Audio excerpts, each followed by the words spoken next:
चलिए। रेडी। चलो। तो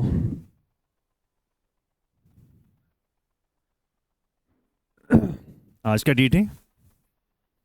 हाँ।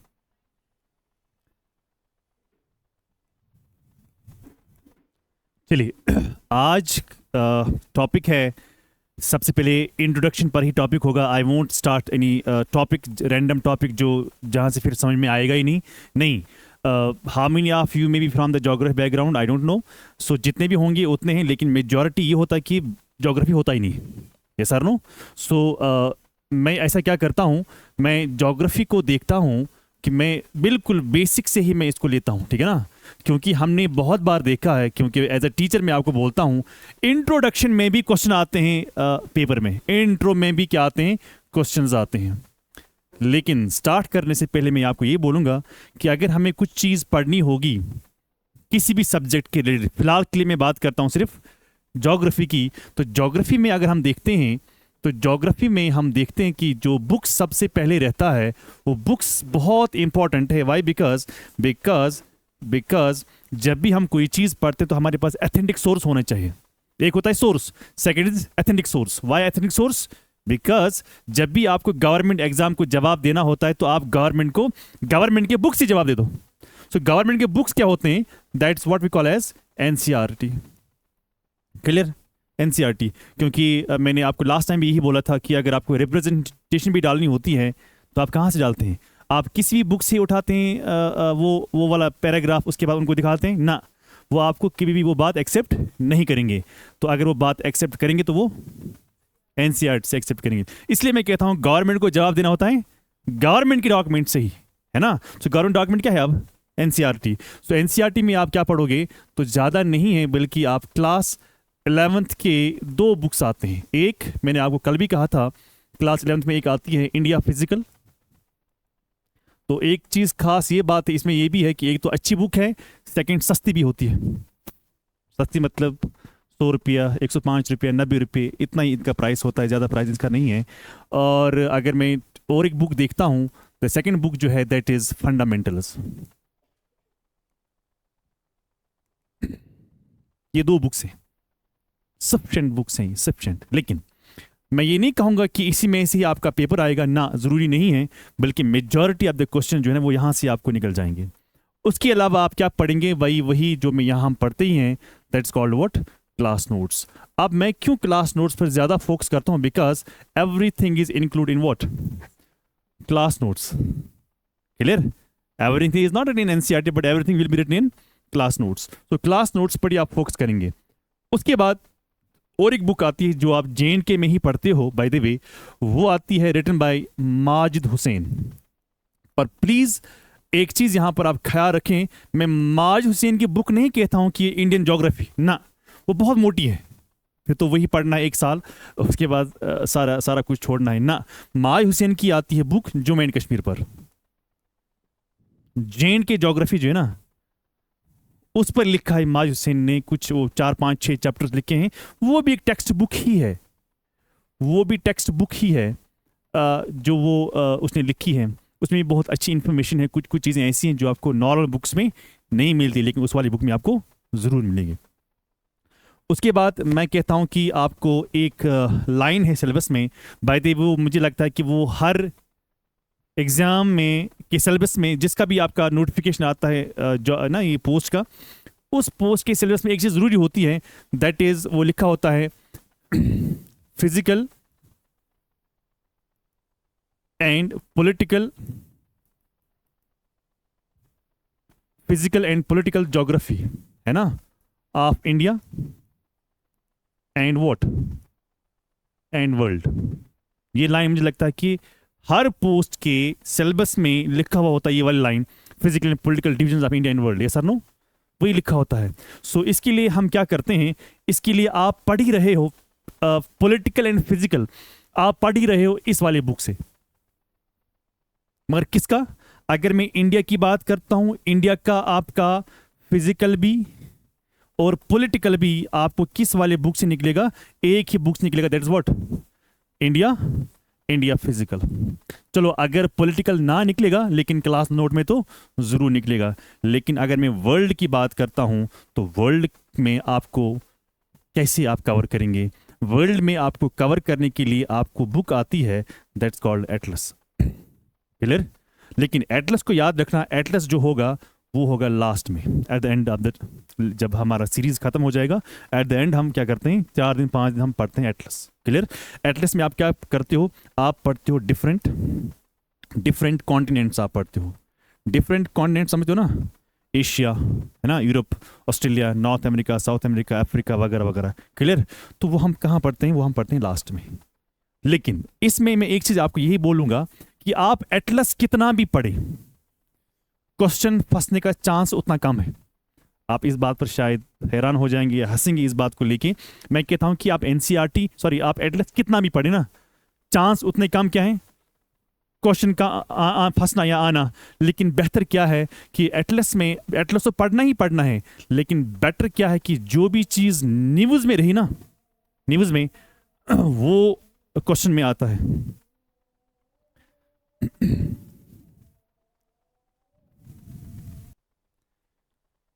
चलिए,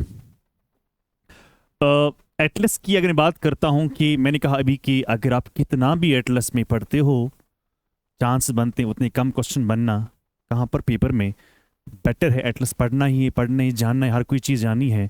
लेकिन जो चीज़ न्यूज़ में रहती है ना, वो चीज़ पक्का सवाल बनता है। मतलब अब आप कहोगे सर एटलस पढ़ना अब ज़रूरी है, मैं कहूँगा हाँ, यस। कल किसी का मूड चेंज हो जाता है, वो सिविल सर्विस की तरफ जाता है, तो ऑब्वियसली उसका एटलस पढ़ना ही पढ़ना है। तो उसके लिए आपको अगर पहले से तैयारी हो तो इट्स गुड। अगर ना भी आप जाते हो उस चीज़ के लिए, लेकिन फिर भी लिखा है ना इंडिया फिजिकल एंड पॉलिटिकल, या आप लिखते हो बाय द वे वहाँ लिखा होता है divisions, divisions of India and world, इसके लिए तो आपको पढ़ना ही पढ़ना है। जैसे कि एक बार क्वेश्चन आया था, इंडिया के वेस्ट साइड में इनमें से कौन सी कंट्री है? ये सवाल था, इनमें से कौन सी कंट्री है? भाई वो नेबरिंग कंट्री थी, अफगानिस्तान था ऑप्शन। तो कल आपको सवाल आएगा इस साइड कौन सी वाली है, या फॉर एग्जांपल क्वेश्चन आएगा, जो क्वेश्चन आया हुआ भी है एक पेपर में, वो आया था कि इंडिया के स्टेट्स का नाम लिखा गया था, इंडिया के नाम यानी ABCD का नाम लिखा गया था। आपको बोलना है कि इनमें से कौन सी ऐसी स्टेट है जो म्यांमार को टच नहीं करती है, करती है नहीं, जो नहीं करती है। वो कैसे पता चलेगा हमें? वो हमें सब पता चलता है किससे भाई? एटलस से पता चलता है। क्लियर? वो हमें पता चलता है इस एटलस से। जब एटलस को देखते हो, आप देखते हो India and Bangladesh, India and Myanmar, India and China, India and Nepal, India and Bhutan, India and Pakistan, India and Afghanistan. हाँ, उनकी बाउंड्रीज को हम क्या कहते हैं, कितनी लैंग्वेज है, कौन स्टेट करती है, कौन स्टेट टच नहीं करती है फॉरेन कंट्री के साथ, इस पर सवाल आता है। और ये आपके सिलेबस में अगर डायरेक्ट नहीं दिया गया है, लेकिन आपको दिया गया है ये वाला पॉइंट। क्लियर? चलो मैं आगे। तो आप घबराना नहीं है, बस इस पर थोड़ा सा ध्यान देना कि जो भी हम क्लास में करेंगे that's more than sufficient. Clear? So मैं करता जाऊंगा, मैं पढ़ाता जाऊंगा, मैं देखूंगा कि आप में से कितने प्रीवियस ईयर्स पेपर्स को देखते हैं। उसके बाद आप मुझे वहां से बोलेंगे सर हाँ ये क्वेश्चन आया था, सर हाँ सर ये वाला आया था इस वाले पेपर में, ये क्वेश्चन आया था उस वाले पेपर में। क्लियर? लेकिन इसके अलावा और एक चीज़ उन्होंने ऐड की है सिलेबस में। सिलेबस में डज नॉट मीन कि एनी पर्टिकुलर पोस्ट के लिए, बल्कि ओवरऑल पोस्ट के लिए जो SSB का है, वो है एक चीज़ और ऐड हो गई है, that is what we call as disaster management, है ना। ये इन्होंने क्या किया है, और ऐड किया। ये नहीं हुआ करता था किसमें, SSB के सिलेबस पर। इस बार इन्होंने किसी पोस्ट में, आई थिंक NT के पेपर सिलेबस में उन्होंने इसको ऐड किया। How many of you have applied for NT? Be honest, कितना पढ़ा है? कुछ भी नहीं। तो शुक्र है ना कि अगर डिले हो रहा है तो आपके लिए सही है, उनके लिए नहीं जिनकी तैयारी है, जिनकी तैयारी है। चलिए, चलो मैं आगे। अगर मैं सिलेबस को देखता हूं तो हमें क्या पढ़ना है, तो सिलेबस में हमें ये सबसे पहले ये पढ़ना है कि जो हमारा इंट्रोडक्शन है ज्योग्राफी में, एक तो हमें वो पढ़ना है। सेकंड, अगर हम देखते हैं कि सिलेबस जो है हमें क्या करना है, हमें पढ़ना है जो सिलेबस में डायरेक्ट नहीं लिखा होता है, लैटिट्यूड्स एंड लॉन्गिट्यूड्स। फिर वही टाइम वाइम कैलकुलेट करना, लोकेशन ऑफ द प्लेस वगैरह वगैरह सब कुछ इसमें आएगा। उसके बाद अगर मैं देखता हूँ तो हम पढ़ते हैं इंडिया जो है, India as geographical, India as a geographical unit. Geographical का यूनिट का मतलब है कि इंडिया एंड अदर कंट्रीज, है ना, इंडिया पाकिस्तान के साथ, इंडिया नेपाल के साथ, इंडिया हाँ भूटान के साथ, चाइना के साथ, श्रीलंका, मालदीव्स वगैरह वगैरह, वो सब इसमें आएगा। और यहाँ से ही आपका एक पॉइंट बनता है, हमने कल अभी लिखा ना, पॉलिटिकल एंड व्हाट, फिजिकल पढ़ा ना, division, division of what, division of India. तो इसमें आपको क्या आएगा, इसमें खास तौर पर क्या आएगा आपका, पॉलिटिकल वाला आएगा। उसके बाद हम क्या पढ़ते हैं, हम पढ़ते हैं हम पढ़ते हैं Himalayas, yes or no, Himalayas पढ़ते हैं, हम पढ़ते हैं ट्रांस हिमालयाज, पढ़ते हैं ना, पढ़ना है ना आपको, ट्रांस हिमालयाज। हम पढ़ते हैं फॉर एग्जांपल नॉर्दर्न प्लेन्स पढ़ते हैं, हम पढ़ते हैं डेजर्ट्स, क्लियर, हम पढ़ते हैं पेनिनसुलर प्लेटू, पेनिनसुलर प्लेटू, ये हमें पढ़ना है। हमें पढ़ना है कोस्टल प्लेन्स, है ना, कोस्टल प्लेन्स हमें पढ़ने हैं। हमें पढ़ने हैं आइलैंड्स, है ना, आइलैंड्स। तो ये क्या बन गया, ये हिमालय से लेके नीचे तक ये बन गया आपका फिजिकल। तो इसमें से देखो, हिमालय से लेके यहाँ तक जो आपका है ना, ये क्या बन गया, ये बन गया फिजिकल। तो ये क्या बन गया भाई, ये क्या बन गया, ये क्या बन गया, पॉलिटिकल। तो ये बन गया पॉलिटिकल, ये बन गया फिजिकल, मगर किसका, वर्ल्ड का कि इंडिया का। तो होगी ना वो वाली लाइन आपको यहाँ फिट। उसके बाद क्या रहा, physical and political divisions of world, वो हम पढ़ते हैं एटलस से, जिसमें आपको यूरोप पढ़ना है, हाँ ऑस्ट्रेलिया पढ़ना है, नॉर्थ अमेरिका पढ़ना है, साउथ अमेरिका पढ़ना है, सेंट्रल अमेरिका पढ़ना है ना, ऑस्ट्रेलिया पढ़ना है, साउथ अफ्रीका, अफ्रीका पढ़ना है by the way, not south Africa, south Africa is a country. So ये दिस द सिलेबस। लेकिन इसके अलावा भी सिलेबस जो है, अगर हम इसके आगे जाते हैं, वी हैव एटमॉस्फेयर, एटमॉस्फेयर का स्ट्रक्चर, एटमॉस्फेयर की गैसेस वगैरह वगैरह, वो सब इसमें आएगा। या इससे पहले और एक चीज़ मैं यहाँ पर ऐड करता हूँ, we have also here what, soils. आपकी एनटी की सिलेबस में आया है, सीधा लाइन आई है टाइप्स ऑफ सॉइल्स, लेकिन जरूरी मत है कि टाइप्स पर ही क्वेश्चन आएगा। क्वेश्चन आएगा what is soil, what are characters of soil, yes और नो, व्हाट सॉइल प्रोफाइल, उस पर सवाल बन सकता है। हाँ टाइप्स भी हमें पढ़ना है इधर, क्लियर। तो उसके बाद एटमॉस्फेयर है, उसके बाद आपको अर्थ के बारे में भी सवाल आ सकता है। अर्थ का मतलब ये नहीं है ना कि सिर्फ क्रस्ट मेटल कोर ना, अर्थ के हर चीज़ के बारे में, लाइक अर्थ क्विक्स, हाँ वगैरह वगैरह सब कुछ इसमें आएगा, रॉक्स वॉक्स जो हैं वो भी उसमें आएगा। तो दिस इज द सिलेबस जो आपको ज्योग्राफी में पढ़ना है, क्लियर। थोड़ा आना आइडिया, क्या स्केच पारो आए ना आइडिया थोड़ा सा। तो हम स्टार्ट करें, तो स्टार्ट कहाँ से मैं करूँ, हाँ इंट्रोडक्शन से। मगर एक काम करना, जितने भी नए पुराने हैं ये मैं अब करूँ, ये पढ़ना ही है ना हमें, ये लिखना है भाई बार बार। एक चीज़ मैं आपको कहूँगा कि जो भी सब्जेक्ट आप यहाँ पढ़ते हो ना, what ever subject, for example आज आपका क्या है, ज्योग्राफी प्लस मैथ्स, मेहरबानी करके घर जाके आज इसको ख़त्म करना। असल में स्ट्रेटेजी यही है पढ़ने की, let me tell you honestly. आप क्या करते हो, देखो मैंने देखा ना, बार बार मैं आपको कह रहा हूँ, मैं हर क्लास में कहता हूँ, मैं इतने सालों से पढ़ा रहा हूँ, इतने सालों से मैं ये क्लास में यही कह रहा हूँ कि हम क्या करते हैं, अगर मेरा आज ज्योग्राफी स्टार्ट हो गया, उसके बाद मेरा क्या है भाई, मैथ्स। फिर ज्योग्राफी मैथ जब खत्म हो जाएगा तो आपके नए सब्जेक्ट उठेंगे ना, आपको उठेगा फॉर एग्जांपल हिस्ट्री, आपको उठेगा इकोनॉमी, आपको उठेगा पॉलिटी, है ना। बंदा क्या करता है, आया ये पढ़ा इसने, ज्योग्राफी पढ़ा इसने, मैथ्स इसने क्लास में पढ़ा, घर जाके इसने बिल्कुल भी नहीं पढ़ा।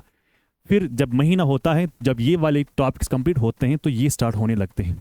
अब आप हिस्ट्री पढ़ते हो, आपको जहन में आया यार मुझे तो जो मैंने पीछे पढ़ा वो तो मैंने पढ़ा ही नहीं। अब आप क्या करते हो, आप इसको आप रिवाइज करेंगे, इसको रिवाइज करेंगे। दूसरी बात पता है ये क्यों करता है इंसान इसलिए इस बात पर ना ये रहता है, उसका पता है क्या मसला है। मसला ये है कि आज जब मैं पढ़ूंगा ना, आज क्या मैं पढ़ूंगा, आज पढ़ेंगे हम ज्योग्राफी। ज्योग्राफी में हम क्या पढ़ेंगे, ये खिड़की मत खुलिए जरा देखो, आज हम पढ़ेंगे ज्योग्राफी। ज्योग्राफी में आपने क्या पढ़ा, इंट्रो पढ़ा। इंट्रो में आपने पढ़ा एक पेज, क्या पढ़ा। जब आप घर जाते हो ना, आपको लगता है यार एक पेज कौन सा मसला है, ठीक है कोई मसला नहीं है। फिर आपने कल पढ़ा 2 पेज, हो गई 3 पेज, ये 3 पेज कौन सा मसला है। फिर आपने थर्ड डे पढ़ा और 2 पेज, ये 5 पेज, 8 पेज, 20 पेज, ये 50 पेज एक दिन पहुंच जाता है। फिर आपको लगता है मुझसे गलती होगी, तो इसलिए गलती ना करना। आज घर जाके आपको लगेगा एक ही पेज हमने पढ़ा, ये कौन सा मसला है, ये मसला है, हर कोई चीज़ मसला है, clear. Understood? So let's start now. Yes please. जी. जी. हाँ, और कहाँ बनाएंगे? नहीं नहीं नहीं, सब कुछ लिखा जाएगा बोर्ड पे. खुद अपने हाथ से लिखो. उसमें साइकोलॉजिकल इम्पैक्ट ये है कि उसे याद रहता है.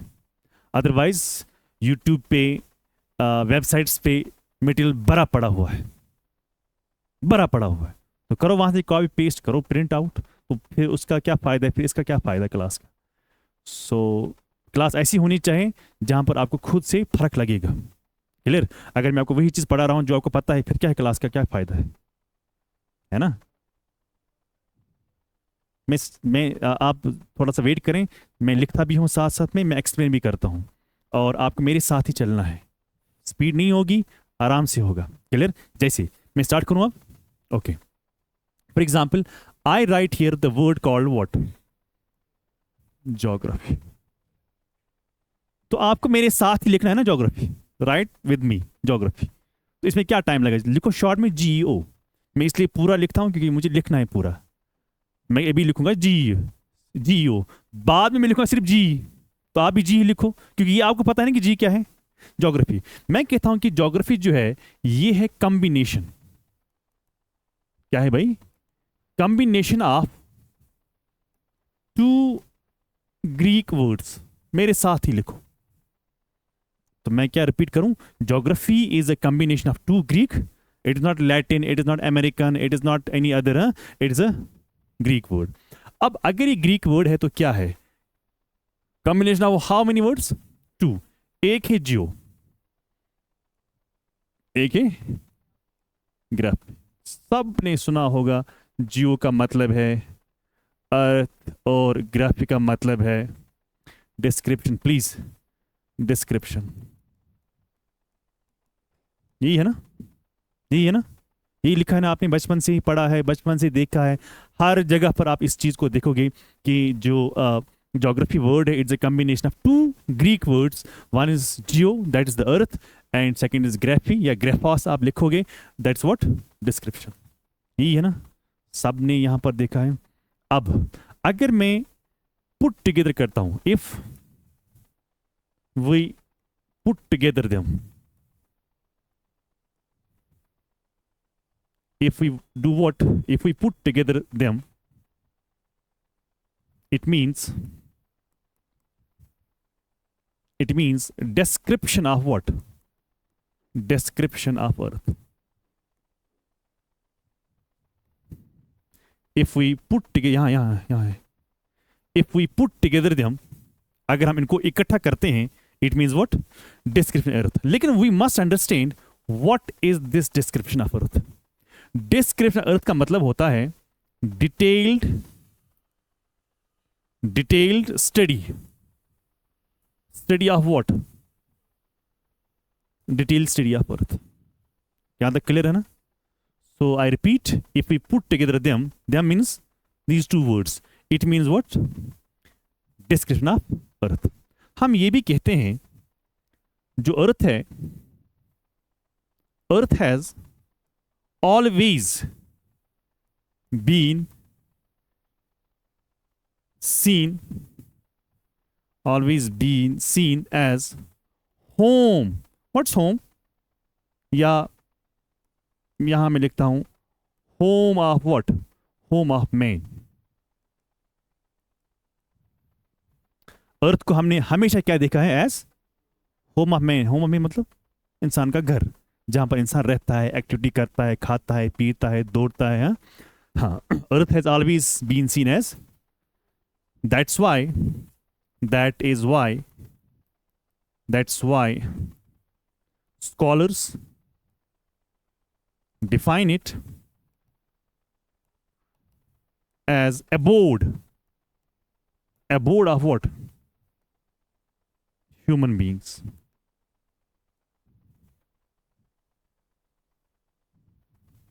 What's abode? Again home. So home of what? Human beings. यहां तक सबको क्लियर है? अंडरस्टूड? कोई डाउट है? सो फार नो. अब अगर मैं ज्योग्राफी को देखता हूं या मैं एज अर्थ को देखता हूं, ज्योग्राफी को देखता हूं, ज्योग्राफी के भी कुछ ऑब्जेक्टिव्स हैं। ज्योग्राफी को क्या है भाई, कुछ ऑब्जेक्टिव्स हैं। अगर किसी को कोई भी क्वेश्चन होगा, please do ask the questions. हाँ, आपके जो डाउट्स होंगे उनको वेलकम किया जाएगा, क्वेश्चन होगा तो उनको भी लिया जाएगा। जो भी क्वेश्चन होगा, वेदर इट इज रेलिवेंट और irrelevant, both the two questions will be accepted. Clear? So without any hesitation, feel free in my class, but don't feel too free. That's the problem. Clear? चलो, objective हैं किसके, हर subject के, हर point के, हर चीज के। आपका भी है ना ऑब्जेक्टिव, है ना, है ना ऑब्जेक्टिव, हर चीज का ऑब्जेक्टिव होता है। सिमिलरली ज्योग्राफी के भी ऑब्जेक्टिव्स हैं। क्या ऑब्जेक्टिव्स हैं? Number 1, number 2 and number 3। Number 1 objective जो है, हम ज्योग्राफी में क्या करते हैं, हम करते हैं एग्जामिनेशन।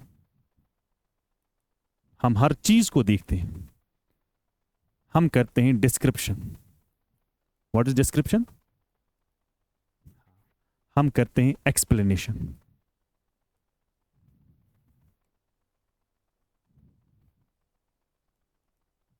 किसका? आप, अर्थ। शाबाश।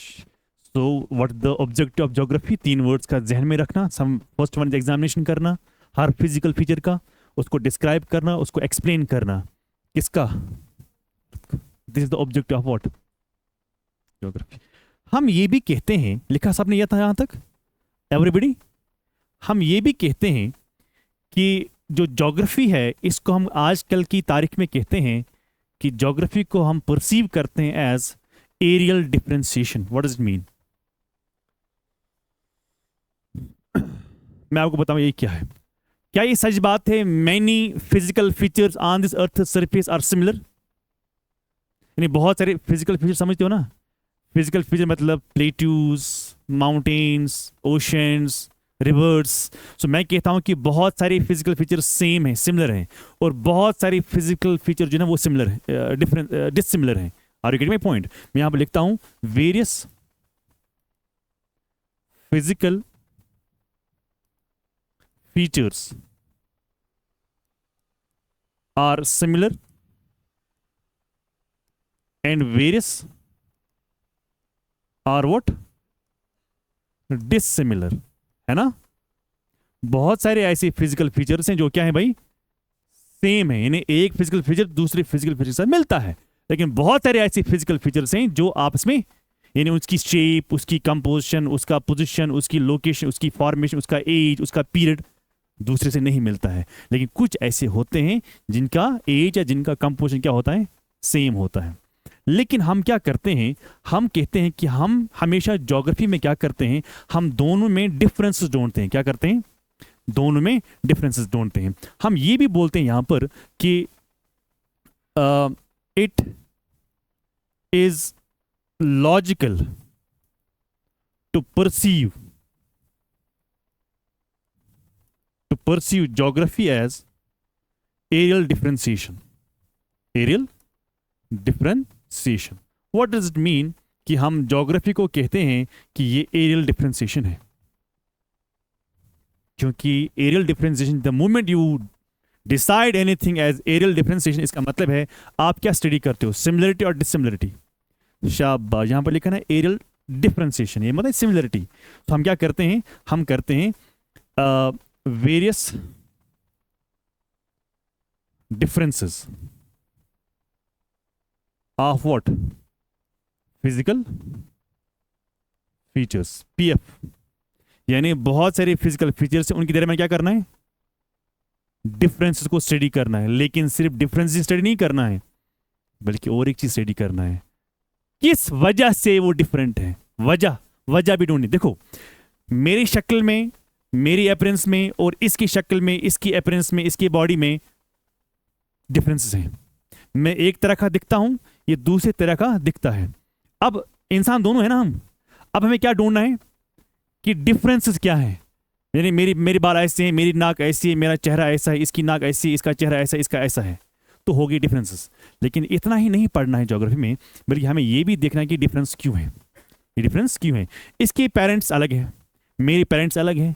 तो अगर मेरे पेरेंट्स अलग हैं, इसका मतलब ये है कि जो मेरी अपीयरेंस होगी वो अलग होगी, इसके पेरेंट्स अलग हैं, इसका मतलब क्या हुआ, इसकी भी अपीयरेंस क्या होगी, अलग होगी। सिमिलरली अगर मैं देखता हूं कि यहां का माउंटेन है, तो अमेरिका में भी माउंटेन है, अमेरिका में भी माउंटेन, ये भी है माउंटेन, वो भी है, लेकिन ये सेम नहीं है, लेकिन ये सेम। अब समझना ये है कि अगर ये सेम नहीं है तो मैंने पढ़ा डिफरेंस क्या है, उसकी हाइट अलग है, इसकी हाइट अलग है, उसका कंपोजिशन अलग है, इसका कंपोजिशन अलग है, उसका पोजीशन अलग है, इसका पोजीशन अलग है, उसकी अलाइनमेंट अलग है, इसकी अलाइनमेंट अलग है। ये तो ठीक हो गई, तो हो गई डिफरेंसेस, लेकिन मुझे ये पढ़ना है कि ऐसी डिफरेंस क्यों है, ऐसी डिफरेंस क्यों है। तो हम क्या पढ़ते हैं, वेरियस डिफरेंस पढ़ते हैं फिजिकल फीचर्स का, लेकिन साथ साथ में हम पढ़ते हैं associated what factors, associated what factors. एक हमें ये देखना है कि डिफरेंसेस है, सेकंड ये देखना है डिफरेंस क्यों है। आप बताएंगे सर मुझे समझ में नहीं आया, तो समझना जो होता है वो होता है with the help of what, example. मैं यहां पर एग्जाम्पल लेता हूं, for example I take the example of cropping pattern, cropping pattern, cropping pattern of number 1 J&K, number 2 5 minute के लिए तमिलनाडु। बताइए क्रॉपिंग पैटर्न सेम है, जो यहां पर कल्टीवेशन है वही कल्टीवेशन यहां पर भी है, हाँ, जो यहां पर सिस्टम है वही सिस्टम यहां पर भी है। फॉर एग्जाम्पल जो यहां का क्रॉपिंग पैटर्न है वो यहां का क्रॉपिंग पैटर्न क्या है, सेम और डिफरेंट। तो पहला पॉइंट आपने क्या पढ़ा, क्रॉपिंग पैटर्न डिफरेंट। सेकंड क्या पढ़ना है आपको, एसोसिएटेड फैक्टर्स। बताइए फैक्टर क्या हो सकता है। देखो यहां का क्लाइमेट, यहां क्लाइमेट क्या है, सेम, अलग है। यहां की सॉइल अलग है। यहां के लोग जो कंज्यूम करते हैं दिन भर, फॉर एग्जाम्पल हम चावल के साथ ज्यादा डील करते हैं, क्या ये लोग भी ऐसे ही करते हैं, नहीं है ना। तो इनका खाना पीना अलग है, इनका खाना पीना अलग है, इनका सॉइल अलग है, इनका सॉइल अलग है, इनका क्लाइमेट अलग है, इनका भी क्लाइमेट अलग है। अच्छा यहां पर जो टेक्नोलॉजी यूज करते हैं फार्मर्स वो अलग हैं, जो यहां पर टेक्नोलॉजी फार्मर्स यूज करते हैं वो अलग हैं। That is called what, associated factors. तो एसोसिएटेड फैक्टर्स में क्या आएगा, सॉइल आएगा, क्या आएगा, क्लाइमेट आएगा, क्या आएगा, हाँ, टेक्नोलॉजी, क्या आएगा, demand of market, demand of what, demand of market का मतलब है कि वहां पर लोग क्या पहनना, खाना, चलना पसंद करते हैं। फॉर एग्जाम्पल हमारा यहाँ पर खाना पीना अलग है, हम अलग कंज्यूम करते हैं अलग चीज़ें। फॉर एग्जाम्पल अगर मैं यहाँ पर ही देखूंगा ना, आप देखो हम खाते हैं चावल, हम दिन में भी चावल खाते हैं, हम रात में भी चावल खाते हैं, ये करते हैं ना हम।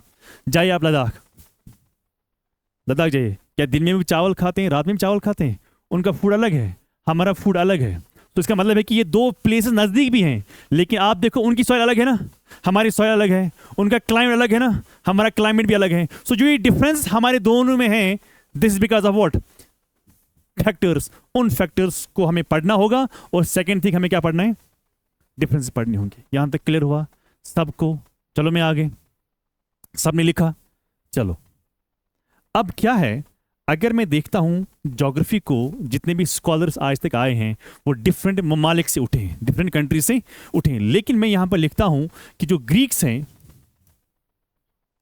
Greeks are considered as early geographers. क्या,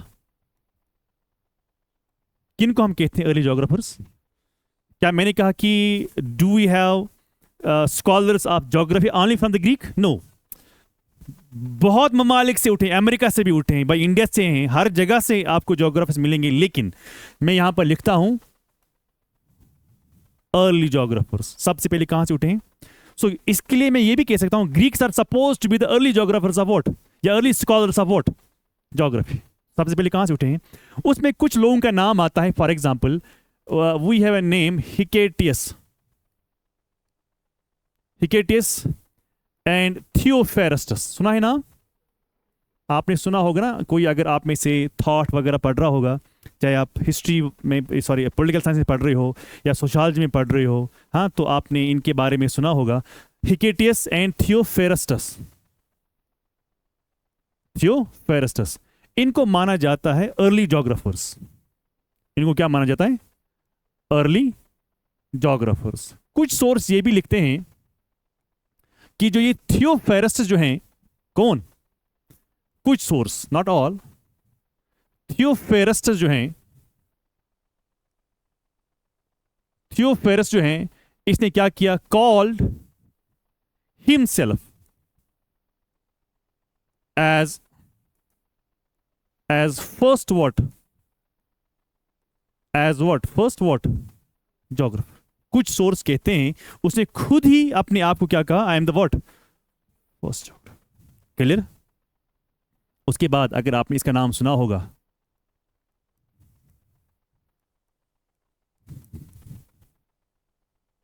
नाम सुना है, बहुत ही पॉपुलर नेम है ज्योग्राफी में, एरिस्टोस्थीन्स। तो पहले क्या लिखा, हिकेटियस एंड, इनको हम क्या कंसिडर करते हैं एज अर्ली ज्योग्राफर्स। थियोफेरस जो है कॉल्ड हिमसेल्फ व्हाट। अब मैं कह सकता हूं कि यहां से जो मैं लिख रहा हूं, अब यहां से सवाल बन सकते हैं आपके पेपर में। जो एरिस्टोस्थीनिस हैं, यही वो बंदा है जिसने क्या किया, coined the word what, geography. इसलिए अगर मैं यहां पर वर्ड ज्योग्राफी लिख रहा हूं, आप इसको इनवर्टेड कामाज में लिखना, इसमें लिखना। Why? Because this is the word which is given by mom. हाँ, and define it as the study of what, earth as a home of what, home of man। ये आपको डेफिनेशन याद रखनी होगी। क्या वर्ड किसने दिया, ज्योग्राफी, एरिस्टोटल ने, और डिफाइन क्या किया इसको, ये है डेफिनेशन। क्लियर? और कब की बात है ये, 3rd सेंचुरी BCE की अगर हम बात करते हैं, ये तब की बात है, 3rd सेंचुरी BC की बात है। तब इसने कॉइन किया है वर्ड, तब इसने डिफाइन किया क्या, ज्योग्राफी को। यहां तक क्लियर, अंडरस्टूड, सबने लिखा। फिर हम आगे पढ़ते हैं, फादर ऑफ ज्योग्राफी वगैरह वगैरह, वो तो मसला छोटा है। अच्छा, आपने कभी नाम सुना है कांट? इंग्लिश लिटरेचर भी पढ़ा होगा, पॉलिटिकल साइंस वालों ने भी पढ़ा होगा, सोशियोलॉजी वालों ने भी पढ़ा होगा। इम्यूनल कांट सुना है ना? How many of you are from English literature? No one? Political science, sociology, political science, sociology है ना, थॉट वगैरह जिसने पढ़ा होगा उसने इनका नाम जरूर सुना होगा। कांट जो है, कांट, अब मैं इसके बारे में बता रहा हूं कांट का क्या रहा है। पहले ज्योग्राफी जैसे हम पढ़ते हैं ना, मैट्रिक तक हम पढ़ते हैं ना SST, उसमें आप क्या पढ़ते हो, उसमें आप हिस्ट्री भी पढ़ते हो, 10th तक SST, फिर 11th में बनता है ज्योग्राफी अलग, हिस्ट्री अलग, इकोनॉमी अलग। SST में आप क्या पढ़ते हो, आप उसमें हिस्ट्री भी पढ़ते हो, इसमें आप सिविक्स भी पढ़ते हो, इकोनॉमी भी पढ़ते हो और ज्योग्राफी पढ़ते हो। यानी आप 4 चीजों को एक ही सब्जेक्ट से नाम देते हो, दैट्स कॉल्ड SST। ये कहते हो ना आप। ये सच बात है कि पहले हिस्ट्री और ज्योग्राफी को इकट्ठा पढ़ाया जाता था। मैं स्कूल की बात नहीं कर रहा हूं, मैं हाई लेवल की बात करता हूं। History and geography was same subject, लेकिन it is Kant who separated geography from what, history. तो मैं यहां पर लिखता हूं, या उससे पहले और एक चीज मैं यहां पर लिखता हूं, कांट जो है ना, can't is given credit. Can't को क्रेडिट दिया जाता है, किस चीज के लिए क्रेडिट दिया जाता है? Kant is given credit in defining the scope of what? Scope of geography। यानी अगर मैं देखता हूं what is the scope of geography, हाँ, वो किसने डिफाइन किया है? वो कांट ने डिफाइन किया है। लेकिन सेकंड चीज उसी के ही जरिए से हुआ है, सेकंड चीज जो उसी के जरिए से क्या हुआ है, he is the person, he is again given the credit of what, separating geography from history. यानी पहले ज्योग्राफी हिस्ट्री को क्या किया जाता, एक ही सब्जेक्ट के हिसाब से पढ़ाया जाता था, या पढ़ा जाता था, या पढ़ते थे, या इसमें हम एक्सकैवेशन करते थे, या कोई भी चीज एक्सप्लोरेशन करते थे, तो ये माना जाता है एज हिस्ट्री एंड ज्योग्राफी एक ही सब्जेक्ट था। लेकिन यही वो बंदा है, ही separated geography from what? Geography from history। लेकिन अगर ज्योग्राफी को अलग किया, किससे? हिस्ट्री से अलग किया। लेकिन सवाल ये है कि ज्योग्राफी को उसने क्या बोला, हिस्ट्री को उसने क्या बोला? उसने कहा कि ज्योग्राफी जो है उसने कहा कि ये है कोरोलॉजी। एक होता है क्रोनोलॉजी, उसने क्रोनोलॉजी नहीं कहा, उसने कहा कोरोलॉजी। सो ज्योग्राफी को उसने कहा कि कोरोलॉजी। क्या कहा? लेकिन हिस्ट्री को क्या कहा? हिस्ट्री को कहा क्रोनोलॉजी। आई होप कि everybody is getting my point. Clear? अब सवाल है कि मैंने सुना है बचपन से ही chronology. What's chronology? Events one after another, है ना? यानी कोई भी चीज one after another, events one after what another. आप किसी भी फॉर एग्जाम्पल यहाँ हमारे 10 बच्चे की बात करेंगे, 10 में जिसकी हाइट ज़्यादा होगी या कम होगी, उसके उससे ज़्यादा, उससे ज़्यादा, उससे ज़्यादा, उससे ज़्यादा, ये भी होगा ना, ये भी होगा ना क्रोनोलॉजिकल ऑर्डर। या बड़ा होगा पहले, छोटा छोटा छोटा, असेंडिंग और डिसेंडिंग ऑर्डर। या आप कहते हो कि पहले यहाँ पर कौन हुकूमत करने के लिए आए थे, यानी पहला चीफ मिनिस्टर, पहला प्राइम मिनिस्टर, उसके बाद सेकंड, उसके बाद third, fourth, fifth. For example अगर मैं मुगल की बात करता हूँ, पहले कौन आया था? बाबर। बाबर के बाद हुमायूं के बाद अकबर के बाद अकबर के बाद जहांगीर के बाद जहांगीर की बीवी नहीं आई थी बीच में, वो याद नहीं है? हाँ, वो क्या थी? Events one after what, one after another. यहां तक आइडिया होना कि what is chronology. But what is chorology? Chorology का मतलब है spatial units of earth surface. What is the unit of earth surface? Units of what? Earth surface. Units of earth surface का मतलब क्या होता है? वही ना, mountains, plateaus, plains, glaciers, rivers, lakes, volcanoes, इनको हम कहते हैं यूनिट्स ऑफ व्हाट। आप लिख सकते हो माउंटेन्स। प्लेट्यू क्या होता है? क्योंकि मुझे याद है कुछ साल पहले मैंने पढ़ाया था, फिर एक लड़की ने बोला कि सर आप ऐसे ही पढ़ाते हो, आप कुछ बोलते नहीं हो, जवाब इसका मतलब क्या होता है? मैंने लिखा माउंटेन, फिर लिखा प्लेट्यू, फिर लिखा रिवर, फिर लिखा ग्लेशियर। उसने बोला कि प्लेट्यू क्या होता है हमें मालूम नहीं है, इसलिए मैं आपसे पूछता हूँ पहले, प्लेट्यू का आइडिया है? हाँ, देखो देखो देखो, प्लेट्यू जो है, माउंटेन जो है, दे आर मोर और less same. But why do we call mountain as a mountain and plateau as a plateau? But geography में हम नाम देते हैं on the base of shape and size.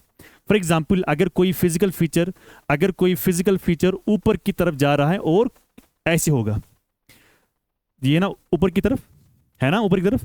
अच्छा, ये भी है ना ऊपर की तरफ, ये भी है ऊपर की तरफ। मुझे बताएं, ये भी एलिवेशन है ना, ये भी एलिवेशन है। इसको मैंने कहा माउंटेन, इसको मैंने कहा प्लेटू।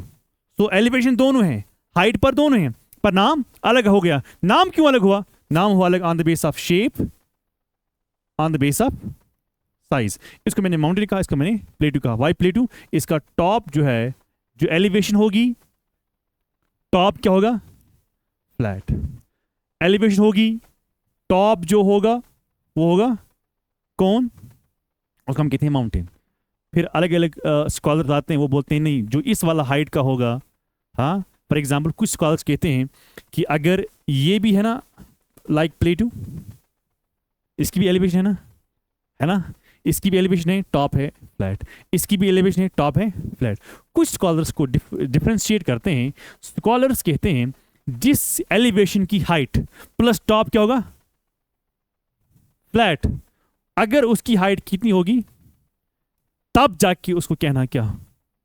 फ्लैट। अगर उससे कम हाइट होगी उसको हम फिर अलग नाम देते हैं, हिल वगैरह वगैरह नाम देते हैं। लेकिन 300 कम से कम मिनिमम हाइट एलिवेशन की होनी चाहिए 300 के ऊपर अगर ये है, प्लस उसका टॉप क्या है? फ्लैट। उसके बाद उसको आप क्या कहना?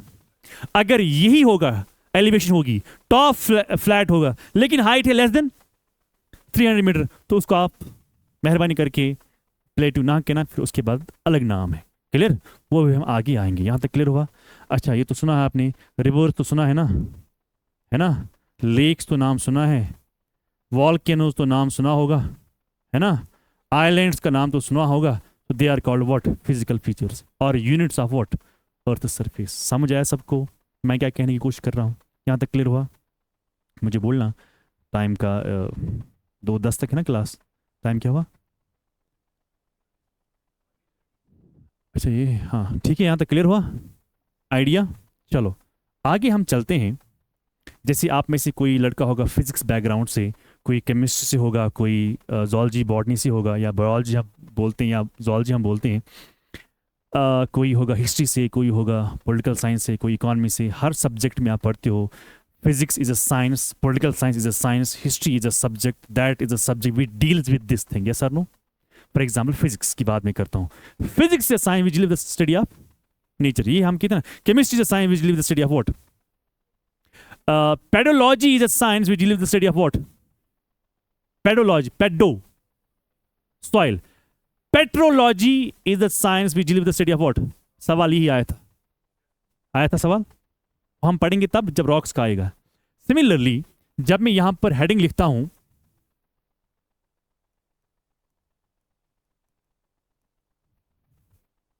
मैं यहां पर लिखता हूं heading shape and size, clear. जैसे मैंने कहा pedology is the science which deal with the study of soil, हाँ पेडो, डी पेडो, PEDO। दूसरा होता है PETRO, पेट्रो। पेट्रो का मतलब है रॉक, पेडो का मतलब है। तो ये जरूरत आएगा कभी, हाँ एग्जाम में है, क्योंकि ये वाला क्वेश्चन जो है ना ये आया था SSB में, ये आया था क्वेश्चन, ये हम तब पढ़ेंगे। लेकिन इसी तरह एक साइंस है, उस साइंस को हम क्या कहते हैं जो स्टडी करता है shape and size of earth. ये भी साइंस होगा ना, ये भी एक साइंस होगा। उस साइंस को हम क्या कहते हैं, उस साइंस को हम कहते हैं geodesy, GEODESY, geodesy. Now what is geodesy? Geodesy is a science which attempts to determine,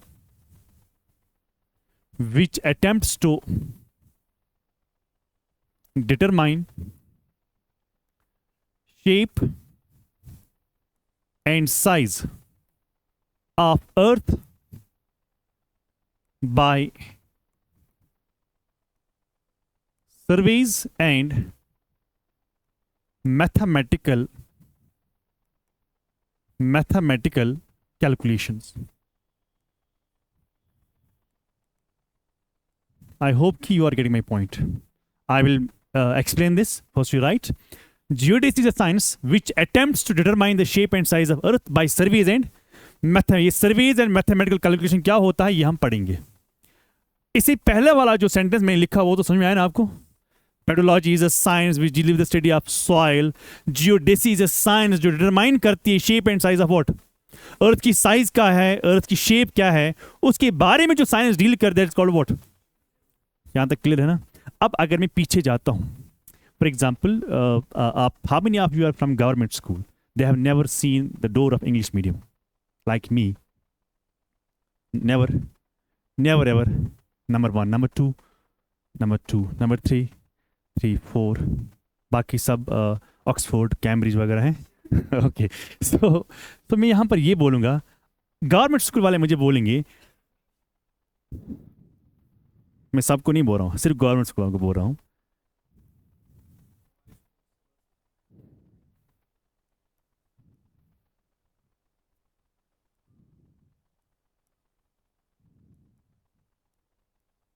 इसको क्या गवर्नमेंट स्कूल को बोल रहा हूँ, सिर्फ गवर्नमेंट स्कूल को। इंग्लिश मीडियम वाले जिन्होंने भी हाथ खड़ा किया 1 2 3 4 वगैरह, फिर ये बोलेंगे आपको जब ऐसा सेंटेंस या ऐसा नाम आता था तो आपको क्या पढ़ाया जाता है, ये क्या होता है।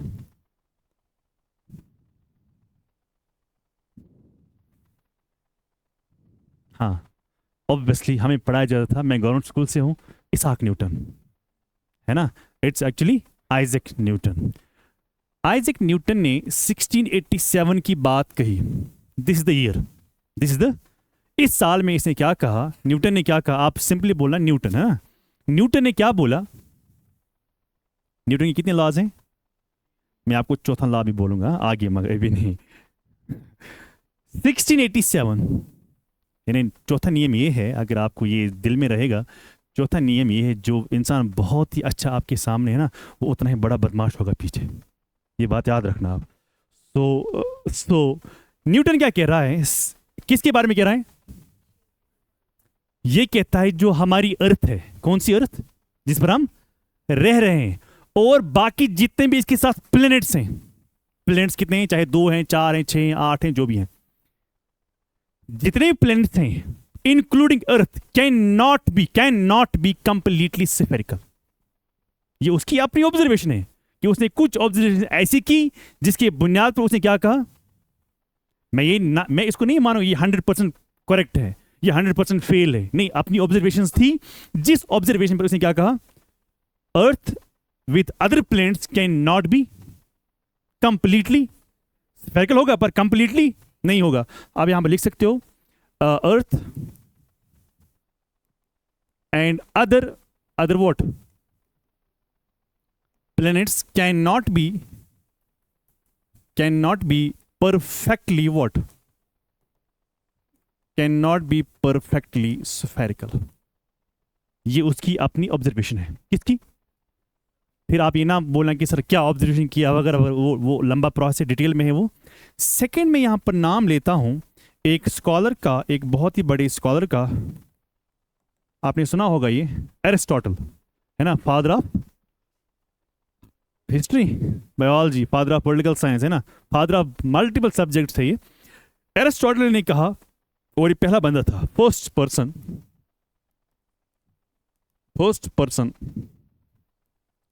Who said that earth is what? ना स्फेरिकल। मगर एक चीज मैं यहां पर ऐड कर रहा हूं, वो ये है on the base of scientific evidences. इससे पहले भी आए थे स्कॉलर लाइक पाइथागोरस, वो भी आए थे, पर साइंटिफिकली जो एविडेंस जिसने बताई है वो क्या है? उससे पहले भी आए थे ना scholar, yes, Pythagoras was there, उसने भी कहा कि इट्स स्फेरिकल, लेकिन मोर डिटेल में, मोर एक्सप्लेनेशन, साइंटिफिक एविडेंस को देखिए, किसने कहा? First person who said the shape of earth is spherical, but on the base of what? Scientific evidences. अगर आपको सवाल ऐसे आएगा, who said the shape of earth is spherical in the first, it could be Pythagoras, and we don't know even the names of those scholars जिन्हें इससे पहले बात की थी कि अर्थ का जो शेप है वो क्या है। हाँ, हमें पता है पाइथागोरस का, हमें पता है एरिस्टोटल का। पाइथागोरस ने साइंटिफिक बुनियाद पर नहीं बताया, पर इसने बताया। अच्छा, उसके बाद हम बात करते हैं, इसका नाम तो सुना होगा,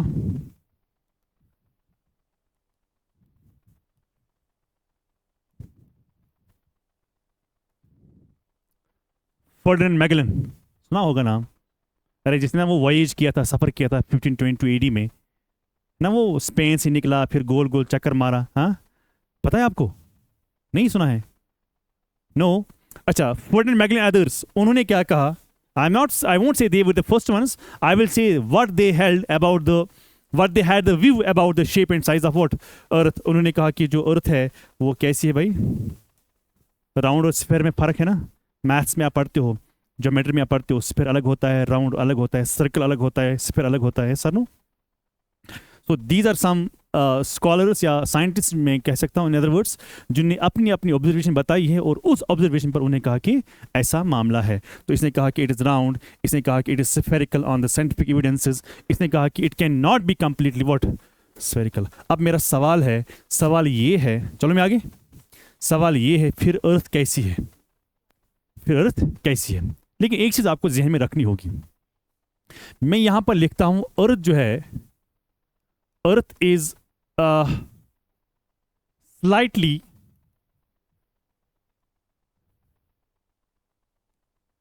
मिसशेप्ड।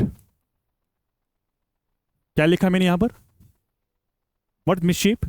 Not proper in shape, not proper, properly circular भी नहीं है, प्रॉपर राउंड भी नहीं है, प्रॉपर स्फीयर भी नहीं है। क्यों ऐसा है? Earth is slightly what? Misshaped because of its spinning,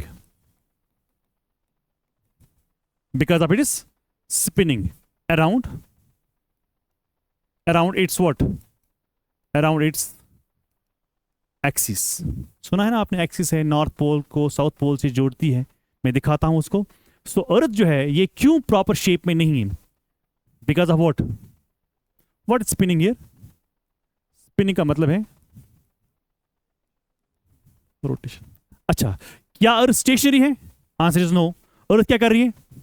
घूम रही है। फिर किस डायरेक्शन में घूम रही है वो अलग पॉइंट है, लेकिन फिलहाल के लिए अगर हम मानते अर्थ घूम रही है, अगर अर्थ स्टेशनरी होती, शायद शायद मैं कहता हूं परहैप्स वर्ड्स हियर, अर्थ, तो मैं फिर ये वर्ड कभी भी नहीं लिखता।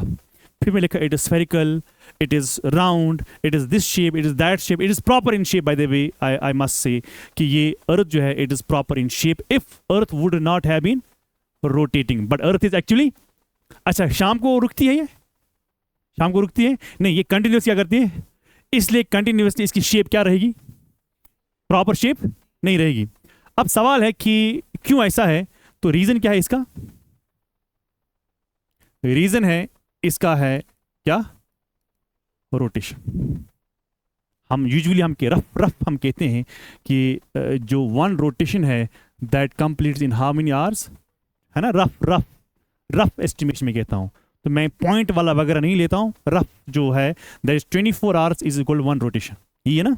तो एक रोटेशन 24 घंटे में कंप्लीट करता है और 24 घंटे के बाद फिर रुक जाती है, थक जाती है नहीं, उसके बाद कंटिन्यूसली घूमती रहती, लेकिन एक चक्कर करता है 24 आवर्स। अब अगर इसके घूमने से शेप क्या होती है? सेम रहती है, चेंज हो जाती है।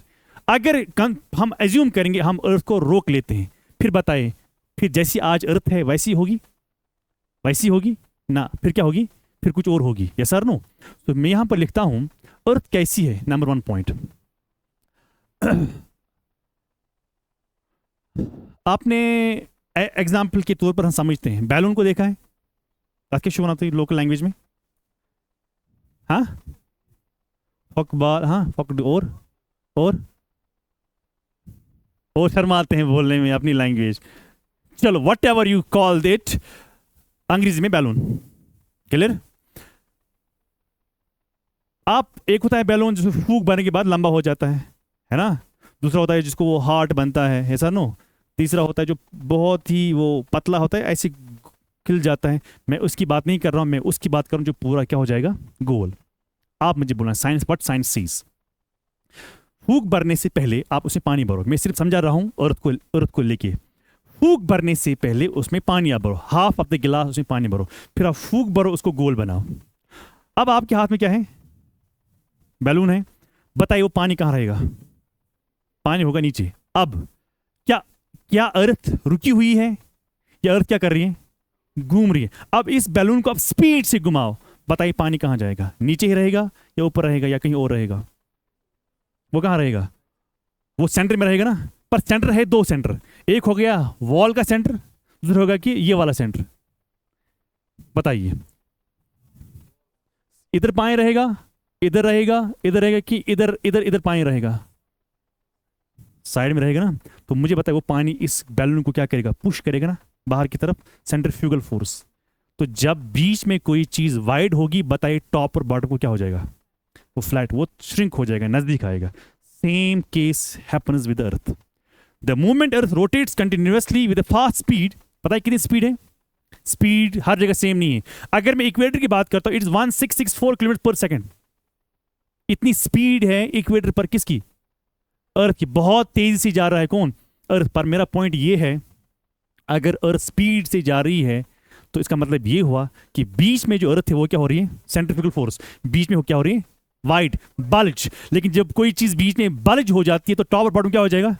फ्लैट हो जाएगा। बस वही मैं यहां पर लिख रहा हूं। वो मैं क्या लिख रहा हूं? मैं लिखता हूं अर्थ is slightly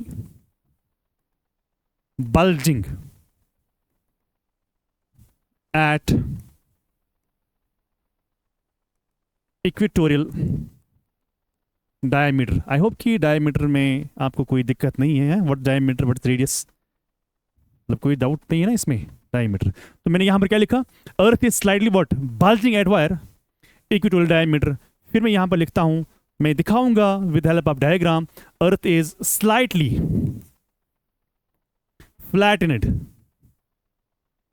flattened at polar diameter.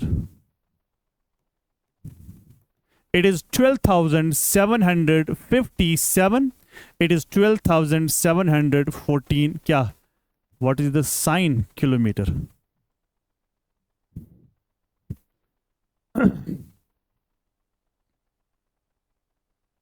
लिखा?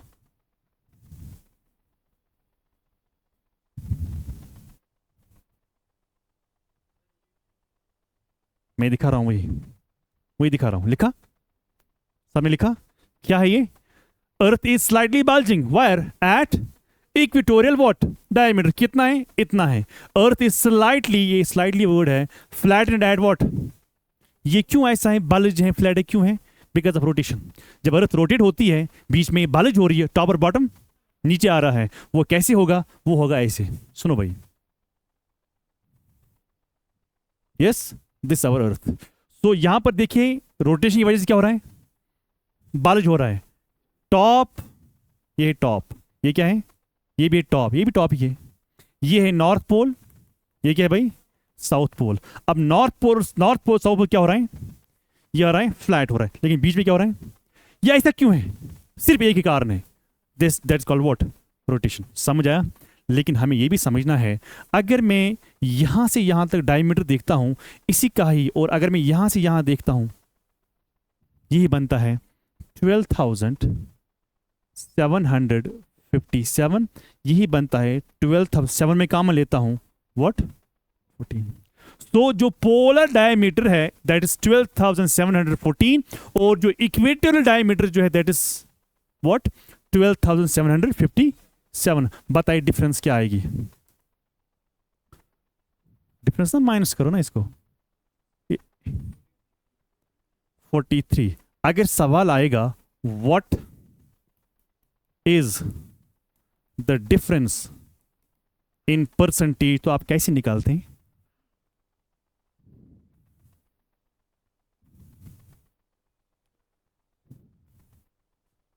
चलो, डिफरेंस डिवाइड बाय,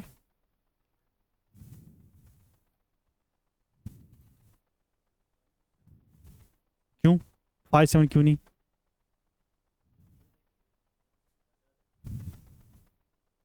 यहां से कितना ज्यादा है ना, यहां से कितना ज्यादा है वो देखते हैं हमेशा बिगर नंबर से। So when ever you divide something, तो जो नीचे वाला नंबर होगा it should be always taken, reference should be taken always from the bigger number. For example, आपके मैट्रिक में आपको थे 300 मार्क्स, कितने में से? 400 में से। तो परसेंट कितना निकलेगा? वही का आप क्या करते हो? 300 डिवाइड बाई 400, है ना? So it is 12,757। जब परसेंट निकालते हैं करते हैं इंटू 100, तो ये कितना बनता है? Around 0.33 something percent. I write 0.3%। So ये डिफरेंस कितनी है? बहुत कम है। मेरे हिसाब से अगर मुझे 43 किलोमीटर चलना होगा ना, इट इज वेरी बिग। अर्थ के मामले में डिफरेंस कितनी है? ये बहुत कम है। अब मैं बोलूंगा सवाल क्या आया था। सुनो भाई, सवाल क्या आया था? सवाल है, question is earth rotates around, ये है question. A around minor axis, B around major axis, C both, D none. ये सवाल आया है, बताओ।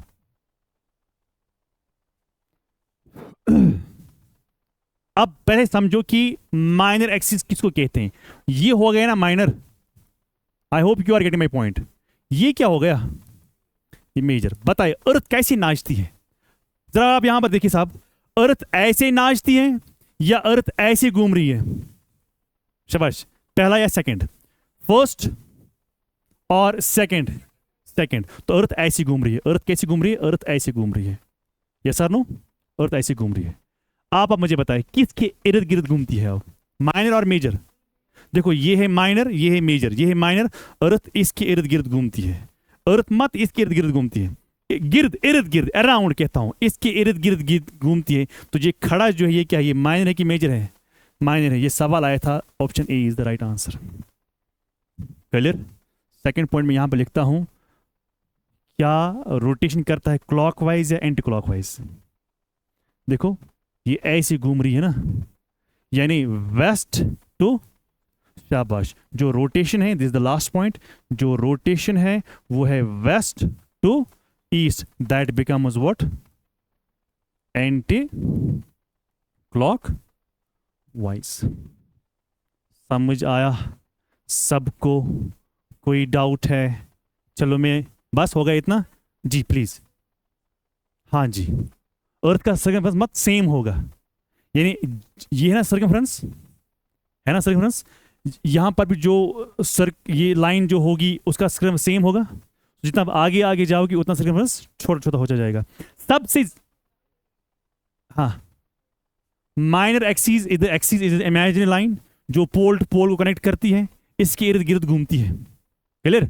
अब अगर आपको बड़े वाले का देखना होगा, इसका जो सर्कमफ्रेंस क्या होता है, यहां से भी और यहां से भी। अभी आप क्या देख रहे थे, यहां से यहां तक, है ना? तो सर्कमफ्रेंस क्या है टोटल, वो टोटल कितना है, कैसे कैलकुलेट करते हैं वो हम पढ़ेंगे कल या परसों। क्लियर? जैसे कि अगर मैं इक्वेटर का देखता हूं 40,075 किलोमीटर जो है ना, that is circumference of equator.